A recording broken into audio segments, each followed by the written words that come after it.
I have here in this picture a blue function, we're going to call it f, and at a place where I've an x value I've chosen, I'm going to call it x equals a. I've drawn in the tangent line to f. So remember, the tangent line is the line that contains that point a comma f of a and has the same slope as f at the place where x equals a. So remember, we said that if you zoomed in on this intersection point, if you zoomed in on the place where these two graphs touch, and you zoomed in, after one or two zooms, it's going to look like you have one single line. F is going to flatten out, just because we've zoomed in so much, until it looks like a line, and the tangent line, the line that is drawn in red, is going to be that exact same, if f were linear. It's not, but if it were, if you could zoom in until it seemed like it were linear, then the red line, the tangent line, is going to be that exact line. So not at this place or this place, but at places that are close to what we call the point of tangency, the place where x equals a, the red function, which is linear, is a very good, in fact, sometimes a surprisingly, shockingly excellent approximation of the blue function, f. So when we might want to do that, maybe the values of f are very hard to compute, or we don't even maybe know a formula for the f function, but we do know how to compute to find the tangent line equation. We can use values from the tangent line equation to approximate values of the original function f.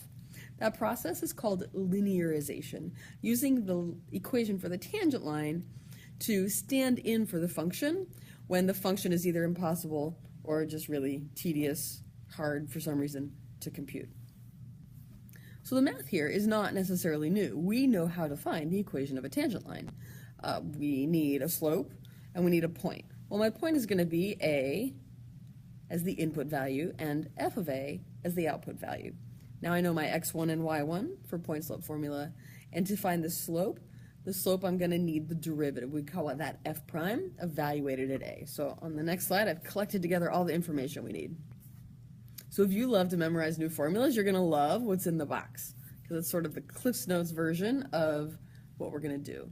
But to be very frank, I don't have that yellow box memorized. I think about point slope form for the equation of a line every time I need a linearization. Just save space in my brain for some other random fact that I memorize instead. But just notice that we could, even if you don't remember what's in the yellow box, that's fine. You can always start with point slope form for the equation of a line, which you have to have memorized. So in this case, we said the point that we know is going to be a comma f of a. So you can see that's my x1 and my y1. My slope is going to be the derivative of f.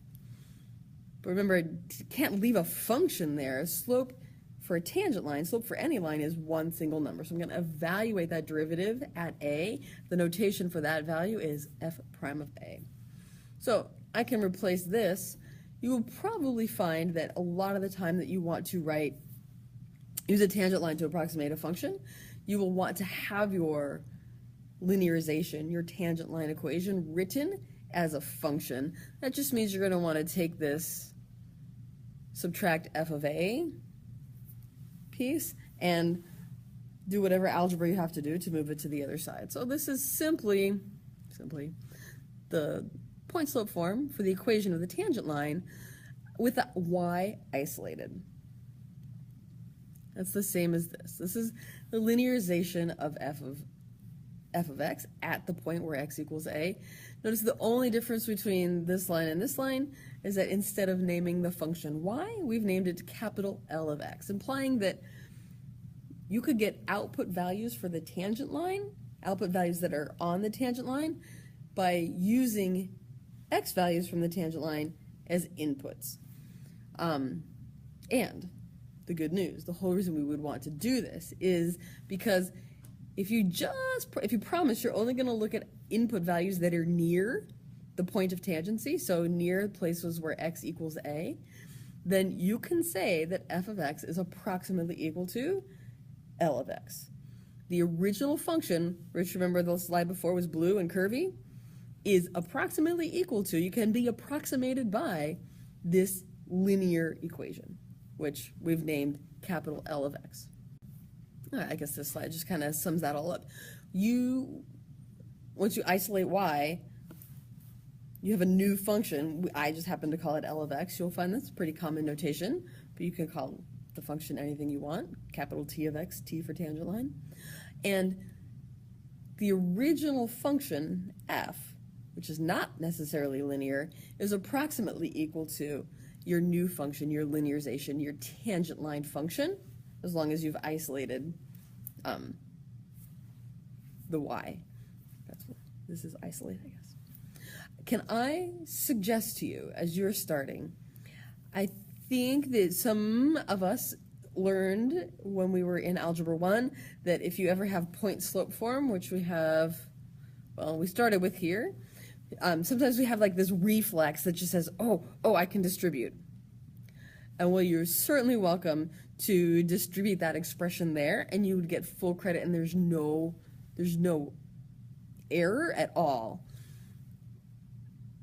I want to urge you to notice that your calculations in the future, when you actually go to use your L function in order to approximate f values, the calculation is typically easier if you resist that temptation and end up doing this subtraction first before you do the multiplying. So try to resist that temptation to make this look like y equals mx plus b.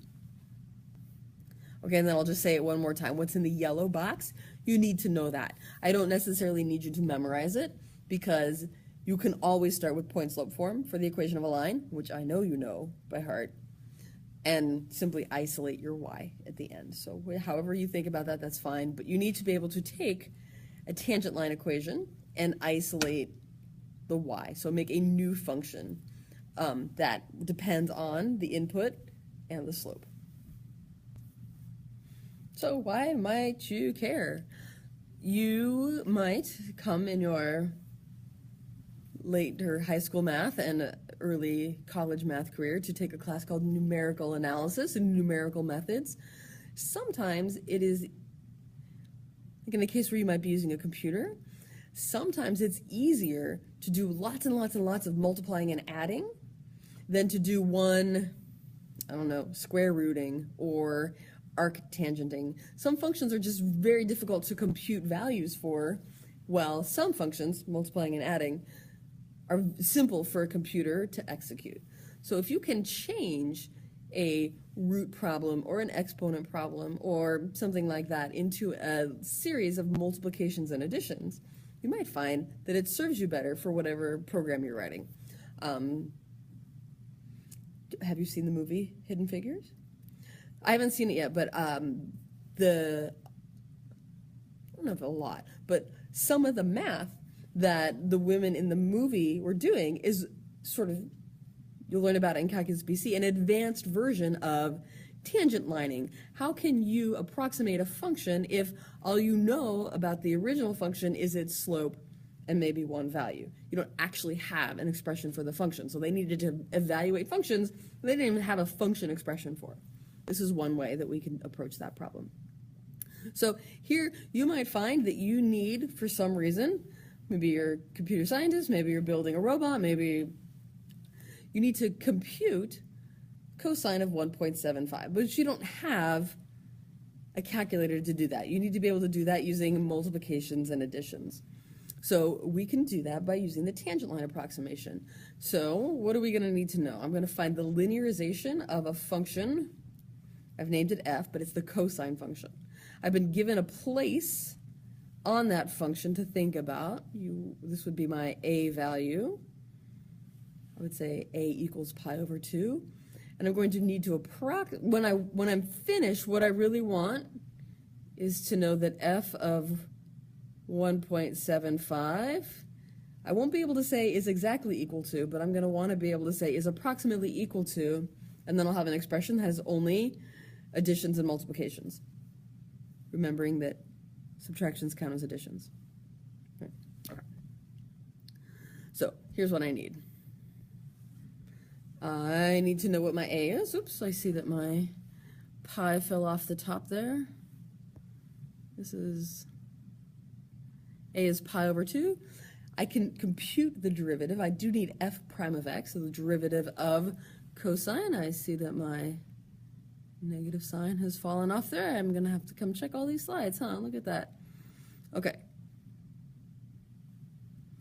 So f prime of a is going to be the negative sign of pi over 2. The sine of pi over 2 is 1, and then that negative out front makes this negative. So I have my a, pi over 2. I have my f of a, which is what is the cosine of pi over 2, that's 0. I have my f prime of a, which is negative sine of a, negative sine of pi over 2 is negative 1. Now I'm going to use that if I have decided to memorize that equation. I'm ready to write it. If I'm just thinking point slope form for the equation of a line, I'm ready to write that too. So here I've got the linearization. So my approximating function that I'm going to use in place of f is going to be my y1 value, so f of a, which we said is 0, plus the slope, which is negative 1, that's f prime of a, times x minus, this is supposed to be the x1, and we said the x that I started with, that's my a, that was pi over 2. So check this out. I told you a second ago not to distribute. Here it turns out not to matter so much, but I could imagine distributing, so negative 1 times x makes negative x. This negative 1 is going to multiply the negative pi over 2, and I'm going to add pi over 2. So check this out. I have a new function that says instead of computing cosines of decimals, which is complicated, we don't have a way to do it. You have to use a calculator or like a slide rule or something. We have a function that's pretty good for numbers that are pretty close to pi, for input values that are pretty close to pi over 2. All it says is take the opposite of the input and add pi over 2. So I know my f of x function, the original function cosine of x, is approximately equal to L of x. So that means f of 1.75 is approximately equal to L of 1.75, and L of 1.75 is this function with all the x's replaced with negative 1.75. So that's negative x plus pi over 2, so I get negative 1.75 plus pi over 2. Now, obviously, you and I don't have a way to evaluate that without a calculator. What was important and exciting, sorry, you have to take my word for it, I guess, is that can be computed with only additions and subtractions, and there wasn't even a multiplication, there was a sign change, which is easier for a person or a computer to compute instead of having to make a whole cosine function table. Your book has a big discussion about how close your final answer is to the actual answer, which is good, except the only way to check it is now to go and use a calculator. We kind of said the whole point was to not have to use a calculator. So notice that when I talk about the error from a linearization, I want to focus mostly on what the AP board says that you need to know, which is how can you decide if your error is going to be, is your answer, your approximation going to be too high or too low? You will not find that the AP test asks you to compare your answer, your approximation, to the actual answer, because then they put themselves in a situation where they're going to have to give you a calculator to find the actual answer. So in the next video, which is called Linearization Error, it's all about how to decide if your approximation is going to be too high or too low, which is a different idea than the error discussion that you'll see if you looked up this example in your textbook.